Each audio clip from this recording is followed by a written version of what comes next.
Je m'appelle Willy Wonka. Je suis une sorte de magicien. Préparez-vous à être bluffé par... une théière. Une nouvelle adaptation de l'univers du romancier britannique Roald Dahl nous arrive avec un préquel. Un préquel à Charlie et la chocolaterie. Mais à quel Charlie et la chocolaterie? C'est ce que nous allons voir. Encore quelques images et on discute du film. C'est parti. Ouss! J'ai une idée. On fait quoi alors? Du chocolat, bien sûr.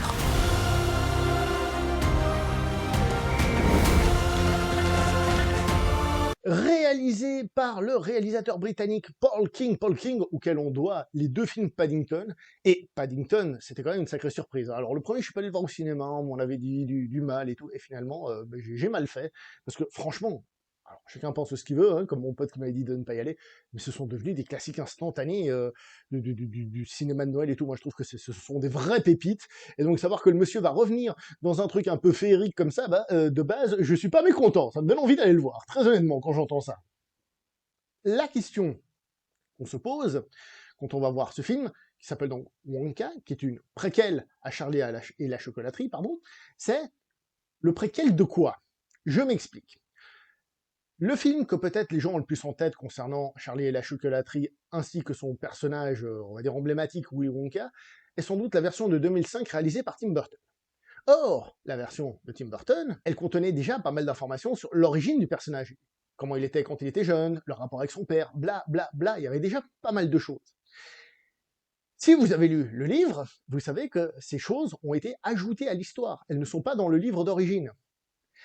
Ce qui est pour moi une bonne chose pour le film de Tim Burton, puisque ça veut dire que le film de Tim Burton, il fait pas juste une adaptation bête et méchante de reprendre le truc, machin, un truc bidule. Donc, dans ce film-là, on a déjà une origine qui est racontée. Donc, est-ce que ce Wonka va nous reprendre l'origine de ce film? Pour rester encore dans la comparaison entre le Tim Burton et le livre, hein, il faut savoir que justement, le personnage de Willy Wonka dans le film de Burton est quand même un Willy Wonka relativement différent. Pourquoi ça? Parce que c'est un personnage qui est plutôt dépressif, qui est pas très content de son passé et tout, alors que dans le roman, dans le livre de base, c'est un personnage féerique, un personnage un peu, évidemment, un peu fou, mais qui amène du bonheur, j'ai envie de dire, du sourire, qui fascine. Il n'a pas ce côté un peu renfermé sur lui-même, déçu de la vie, etc., qui est présent dans la version Tim Burton. Personnellement, j'ai dit, la version Tim Burton me paraît être une bonne chose parce que, voilà, ce n'est pas qu'une adaptation. Mais ça, je l'ai déjà dit. D'ailleurs, ce changement au cours de l'histoire fait que la fin du film change un petit peu par rapport à celle du livre. Pas forcément tout, mais voilà. Comme ça, peut-être ça vous donne envie de lire le livre. Très enfantin, le livre, mais si vous avez vu le film de Burton, vous êtes au courant. Bref, on revient sur notre film. Paul King, donc le réalisateur de ce film, a dit « Je n'ai pas envie de faire un préquel à celui de Tim Burton. Je voulais revenir justement où Willy Wonka plus d'origine. » Et lui, il dit lui-même qu'en fait, sa référence à lui, c'est le film de 1971, que vous connaissez forcément, parce que même si vous ne l'avez pas vu, vous avez vu passer des mèmes avec la tête de ce Willy Wonka, vous voyez. Un Willy Wonka, d'ailleurs, interprété par l'acteur Gene Wilder. Bref, vous avez en tout cas déjà vu des images si vous n'avez pas vu le film. Et le réalisateur dit justement qu'il voulait éviter, en fait, ce que Burton avait mis dans son propre film. C'est-à-dire, il voulait refaire un Willy Wonka positif, enchanteur, etc. Avec ces informations, on va donc rentrer un petit peu plus dans le film en lui-même maintenant. La première chose que je dois vous dire, c'est de faire attention au casting qui est annoncé pour ce film. Je m'explique. En effet, on a Timothée Chalamet dans le rôle principal de Wonka, ça c'est sûr, c'est lui qui a le rôle principal, on va le voir souvent, mais il y a d'autres acteurs connus, comme par exemple Hugh Grant. Hugh Grant, dans le film, il fait une apparition, certes, mais c'est clairement pas le rôle principal. Si vous allez voir le film pour lui, vous serez sans doute déçus, hein, ça il faut que vous soyez prévenus. Bon, je pense que personne ne va voir le film pour lui, mais sait-on jamais, comme Rowan Atkinson, on le voit, certes, mais il doit avoir, allé à tout casser, 10 répliques, hein, je veux dire, on le voit très très peu. Olivia Colman, actrice que j'aime beaucoup, on la voit dans le film, hein, vraiment, mais encore une fois, ce sont pas eux les rôles principaux. Voilà, donc soyez prévenus qu'en effet, ce sont des têtes d'affiche, ce sont des acteurs qu'on aime bien, mais c'est pas eux qui ont les rôles principaux. Le film en lui-même se présente, attention, je sais que certains ça va les bloquer, comme une comédie musicale. Et si je vous le dis, c'est pas pour rien, c'est parce que ça chante beaucoup dans le film. Franchement, il y a beaucoup de passages chantés. C'est une comédie musicale, on est là pour ça. Et en plus, on est dans un truc un peu qui est censé faire rêver, donner de la magie, donc ça colle, évidemment, hein, un peu comme si vous voulez un long-métrage Disney de l'époque. Hein, vous voyez, on est un peu dans ce genre de truc, mais sachez que ça chante beaucoup et ça peut embêter surtout ceux qui n'aiment pas ça. Une des choses que j'ai remarqué côté chansons, et c'est assez bizarre, c'est que parfois la scène est finie, elle est finie, et il commence à chanter. Tu dis, mais pourquoi tu commences à chanter maintenant? La scène, elle est finie. Pourquoi tu as envie de chanter maintenant? En réalité, c'est un peu mieux géré que ça. C'est vrai que quand il commence à chanter, tu fais, mais pourquoi? Et en fait, bon, il profite de la chanson pour enchaîner sur la scène d'après, te raconter ce qui se passe après. Mais sur le coup, tu dis, mais la scène est finie, qu'est-ce que tu veux raconter d'autre? Bon, ça va. Après, bon, les musiques, chacun aura son avis. C'est pas les pires que j'ai entendus dans ce genre de film.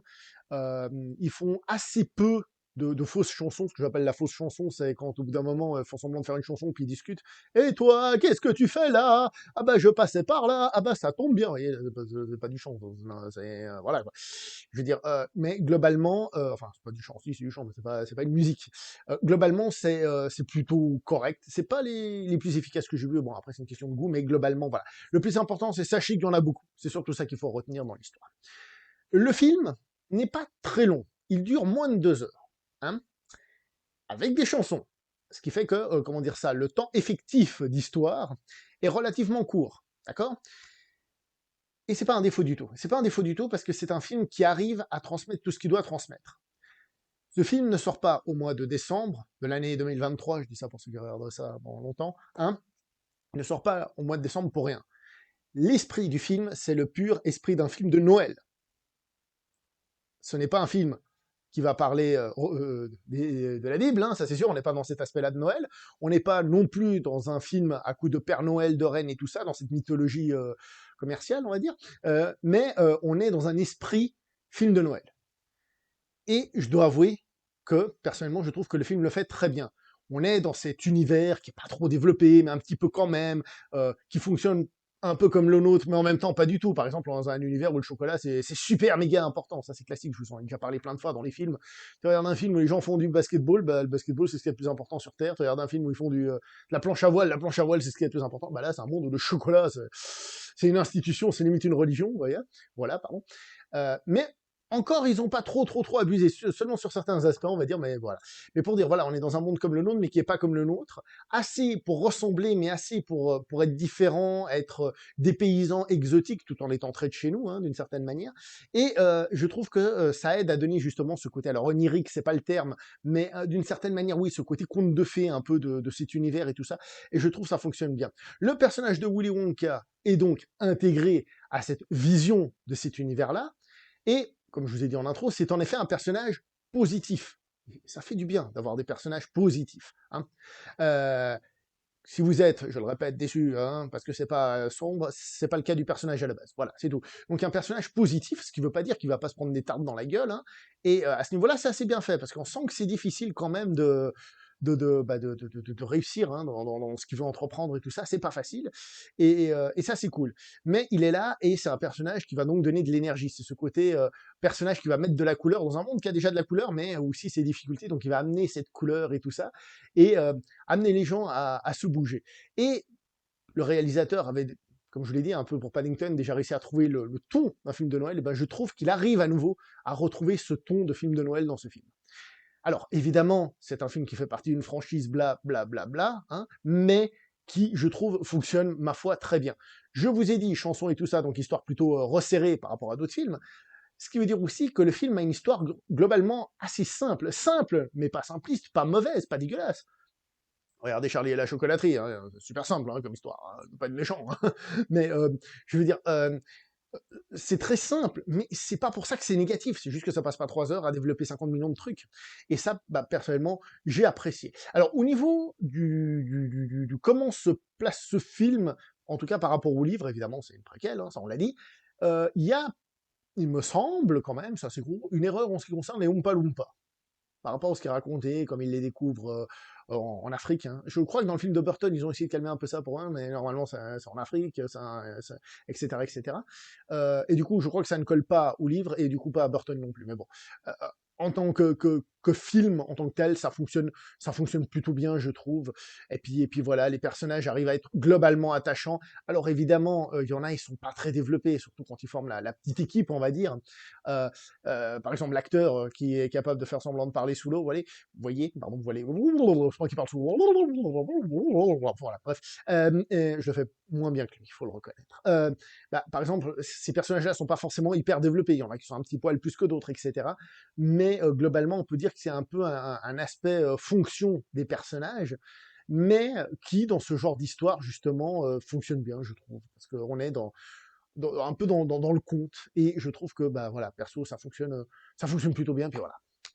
Vous l'aurez compris, c'est un film que je recommande de voir, évidemment, mais si vous allez le voir au cinéma, pensez aussi aux enfants. Je pense que ça va beaucoup leur parler, et je pense que c'est un film qui fait du bien dans notre monde, parfois, comme je vous ai dit, un peu cynique, qui a un petit peu peur des choses, un petit peu peur de rêver, parce que rêver, c'est pas bien, c'est pareil. Enfin, c'est un film qui fait ça, et je trouve qu'il le fait bien, et pour ça, on va pas gueuler. Maintenant, petite réflexion qui part un peu loin, c'est même pas du spoiler, mais une petite réflexion qui part un peu loin quand même, pour dire que c'est un peu, voilà. C'est quand même marrant de voir comment le film arrive à détourner quelque chose qui, justement, si on le prend de manière un peu terre-à-terre, comme ça, un peu trop moderne, on se dit, attends, on est quand même en train de voir l'histoire d'un mec qui veut s'implanter, qui veut faire une entreprise et gagner plein de sous, hein, et battre les concurrents, et les concurrents sont pas contents, hein. Globalement, c'est ça qu'on voit. Donc en réalité, on est en train de regarder un gros film sur la concurrence, sur le fait de gagner du fric, un truc bien, bien américain, on pourrait dire, dans l'âme, hein, même si c'est anglais d'origine, comme on l'a dit. Vous voyez ce que je veux dire? Mais bon, ça après, c'est se prendre la tête par rapport à ce que nous raconte le film. Encore une fois, comme je vous ai dit, on est dans un monde où le chocolat prédomine, donc le chocolat, c'est merveilleux. Déjà, dans le livre, ils disent que le chocolat, c'est nourrissant, ces trucs, c'est machin. Attention. Bon, là, au moins, ils disent, hein, il y a un petit message indirect, c'est ça qui est très fort, indirect sur la surconsommation de chocolat quand même, hein, faites gaffe. Globalement, allez voir ce film, en sachant ce que vous allez voir, et si vous aimez ce genre de magie de Noël, eh ben le film passera, et il passera bien. Après, évidemment, je n'aimez pas les musiques, voilà, mais bon, ça après, les goûts, c'est, voilà.